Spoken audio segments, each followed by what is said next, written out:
Então, como um homem solteiro, ele deve se relacionar com o sexo oposto? Porque eu acho que é difícil. Aí as meninas aqui vão saber. Por exemplo, o cara é bonito, Patrick é um pouco bonito, né? Só um pouco. E aí pode ser que um rapaz como ele jogue charme para as meninas.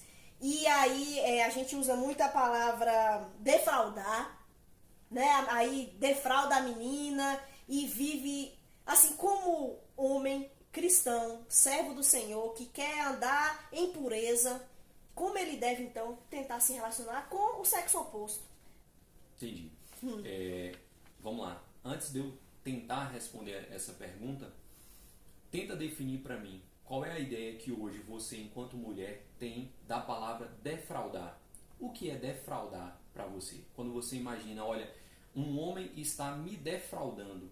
O que é que você imagina em termos práticos? O que é que ele está fazendo que você enxerga e identifica como uma fraudar você, certo. Defraudar você? Certo.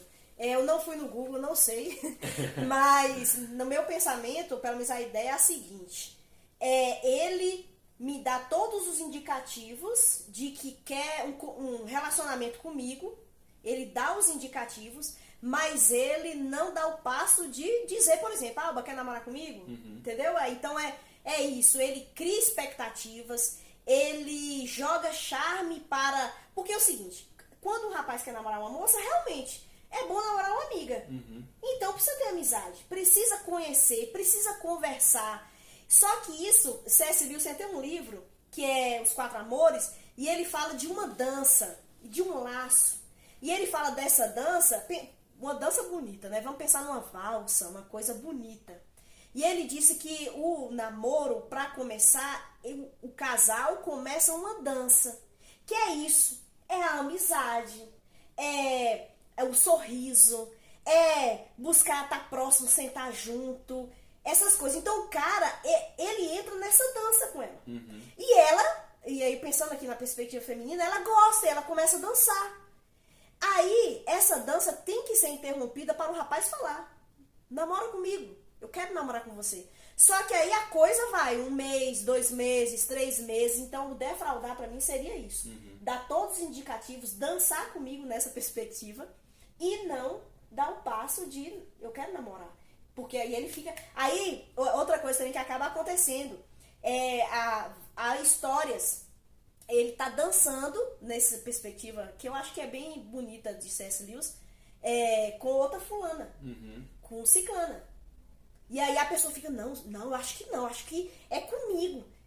Entendeu? Seria isso. Entendi. Deu pra pegar, né? Deu. Ah, Aí, por que eu pedi para que você primeiro começasse tentando definir? certo. Porque eu olho para a palavra defraudar e eu vejo um aspecto subjetivo muito grande no que seria defraudar. Certo. Uhum. O que eu quero dizer com isso?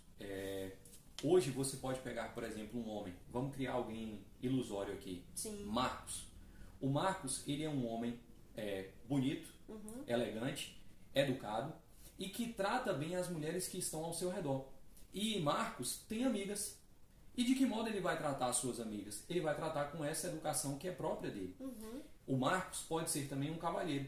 Então ele vai tratar com cavalheirismo aquelas mulheres que estão ao seu redor. Mas as mulheres podem entender aquele cavalheirismo ou a educação de Marcos de uma outra forma.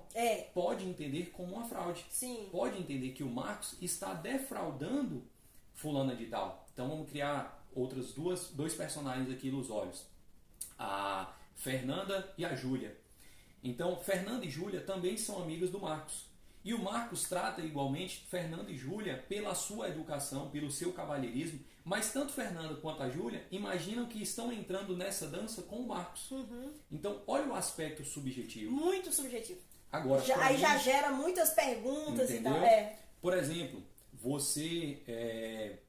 o Marcos vai para uma reunião na igreja, uma Unijovem. Uhum. E naquela Unijovem a Júlia está presente. A Júlia não tem carona para ir para casa. O Marcos vai e fala, por gentileza, fala: Júlia, e aí, você quer uma carona? Às vezes Júlia mora no extremo oposto de onde o Marcos mora. Mas ele, por cavalheirismo, por perceber que Júlia precisaria de uma carona, ele oferece. Ele fala: não, você deseja uma carona? E ela pode olhar e falar: peraí, mas Marcos mora no outro lado da cidade. Ele está se dispondo a me levar na minha casa. Que é alguma coisa. Isso, entende? Sim. Então, olha o aspecto subjetivo entrando. Sim. Aí, de que modo eu tentaria responder, e aqui é Patrick pessoalmente falando, esse aspecto do defraudar. Para mim entra muito a ideia do intencional, da intenção. Então, Marcos, ele tem a intenção de defraudar a Fernanda e a Júlia.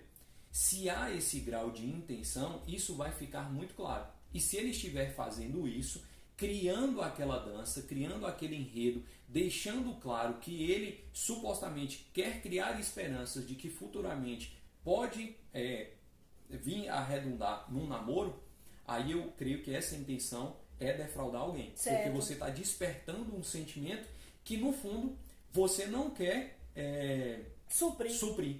E também, assim, você deu esse exemplo de carona, mas também, por exemplo, o cara fala, você é muito linda. Uhum. Tem certas coisas que não cabem. Sim, concordo. Porque isso, a gente pode levar realmente que a uma a outra coisa. interpretação. E eu digo na fala, um galanteio. Uhum. O homem que estiver ao seu lado vai ser muito feliz. Uhum. O cara vai ser feliz demais. Você estuda, você trabalha, você faz isso. Então tem essa perspectiva, né? Sim. Desse galanteio de como você tá linda hoje. Aí, por exemplo, ela chega, Júlia, né? Vai pra Unijovem e tal, e vai embora, e ele manda mensagem, nossa, você nem falou comigo, Uhum. eu tava aqui. Então, às vezes, pode ser que ele jogue um charme, e aí eu tô pensando mesmo no cara que tá defraudando, Sim. né? E o cara que não, porque eu tenho um amigo que ele é solteiro, Uhum. ele é muito gente boa, mas dá pra perceber que ele é um cara educado. Uhum. Ele bota um limite, porque ele não chega numa moça e fala, nossa, como você tá linda, nossa, eu sonhei com você. Não, mas ele é um cara que é disposto a te levar em algum determinado lugar, de perguntar, como é que você tá, tudo bem? Mas dá pra perceber pelo tom, Uhum. a maneira que ele se porta. Ele é educado, gente boa, mas ele não tem esses galanteios que, aí na minha imaginação, eu sei que na sua aí pode ser que já apareceu muitas coisas, mas na minha imaginação, cara, ei, Alba, como você tá bonita hoje? Você não veio pra Unijovem? Que saudade! Mas isso, assim, não é uma coisa também pontual, porque tem pessoas que são amigos Sim. e falam, poxa, senti sua Saudade. falta. Isso, que é normal. Mas eu digo de várias vezes, né? Várias vezes manda mensagem, fala essas coisas, várias vezes, até que a pessoa começa, será? Né? Então, isso é um perigo, né? É um Sim. problema. E já que a gente está num mar tão subjetivo, como é que a gente poderia nos nortear e nortear o pessoal que está nos assistindo? Eu nortearia da seguinte forma: evitaria todo esse tipo de comentário que possa levar a alguma consideração de que, olha, talvez, voltando para o nosso personagem ilusório aqui, talvez o Marcos está querendo algo comigo. Então, situação prática, o Marcos evitaria esse tipo de adjetivo. Sim. Então, nossa, Alba, como você tá linda hoje. Nossa, Alba, olha, eu senti muito sua falta, de forma repetitiva. Sim. Então, a cada final de semana que a gente se encontra, nossa, Alba, eu tô sentindo sua falta. Nossa, Alba, eu tô sentindo sua falta. Evitaria esse tipo de comentário. Pronto. E manteria, obviamente, a educação, o cavalheirismo, a gentileza.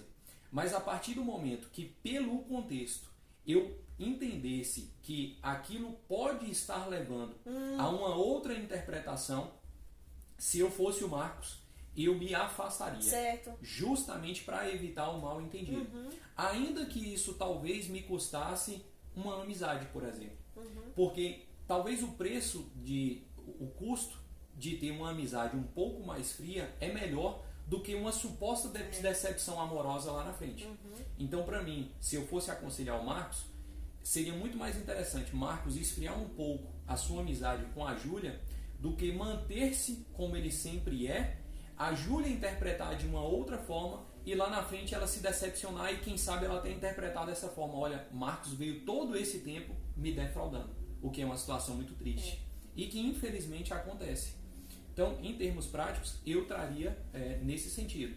E lógico que por ser um tema subjetivo, é importante que cada caso seja analisado separadamente. A gente coloca alguns princípios gerais, mas é lógico que eu vou lidar de uma forma, você vai lidar de outra, o pessoal que está nos assistindo de outra, Mas o ideal é sempre você tentar fugir dessa ideia de estar defraudando alguém, tanto o homem para com a mulher, tanto a mulher para com o homem.